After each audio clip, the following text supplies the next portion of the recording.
talked a lot about stressors that we typically see in agriculture, what that manifests like, how people respond to stress from a behavioral and emotional perspective, and then of course shared some of the resources and services we have available through Extension. The folks who are in the audience probably know their stress, but they probably don't know really how to respond to that.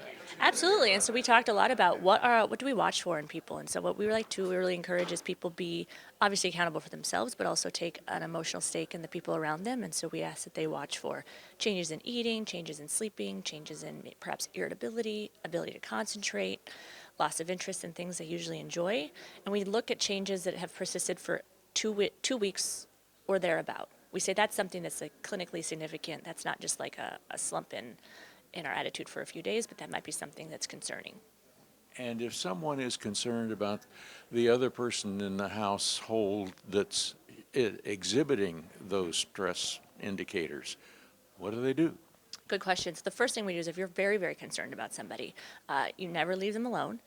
We have a number of hotlines and other resources. 988 is a great one should you be very concerned about somebody who may be considering harm to themselves or someone else.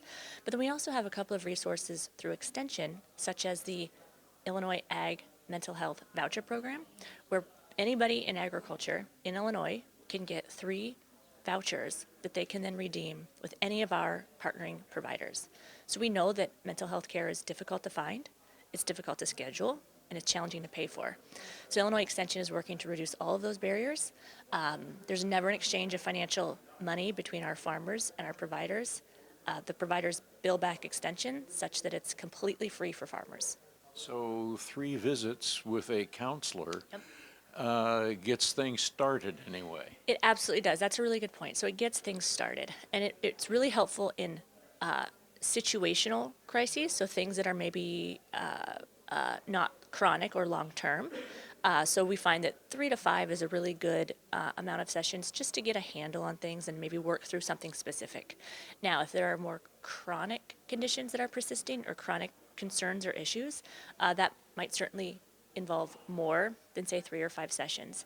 But what we find with farmers is that 3 vouchers is a really great free trial. And what we've heard from people is once they've exhausted their 3 vouchers, now they can come back to the voucher program. We have not cut off anybody from requesting additional vouchers, but people in seeing the value that they're receiving are much more comfortable paying for it after they've been through the experience, no cost to them, see how the therapy or counseling works, and then find somebody that they connect with. Okay. People that they can connect with, are they going to be in lots of communities or rare around the state, or what's how are those people dispersed around the area? Yes, so we have over 80 providers in Illinois, so not quite one per county, of people who have said, I want to serve the farm and agricultural community, which we are so motivated by. And the good news is that most of these providers, anybody in Illinois can see any provider in Illinois.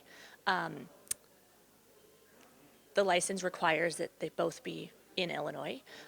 But with teletherapy now or phone over the phone services, it makes a lot easier. We're not driving great distances. If you want to talk to somebody in Northern Illinois, that's an option because you're going to do it from the comfort of your own home. How does someone take advantage of this? Where do I call? Do I email? Where do we get connected? Right, so the voucher requests are facilitated online. So if you, I tell people the best way to do it is to Google the Illinois Ag Voucher Program. And we're top hits, it's through Extension. If you would like to contact somebody in person, contact me. My email is josier@illinois.edu. We'll get you connected with our voucher facilitator and get you vouchers.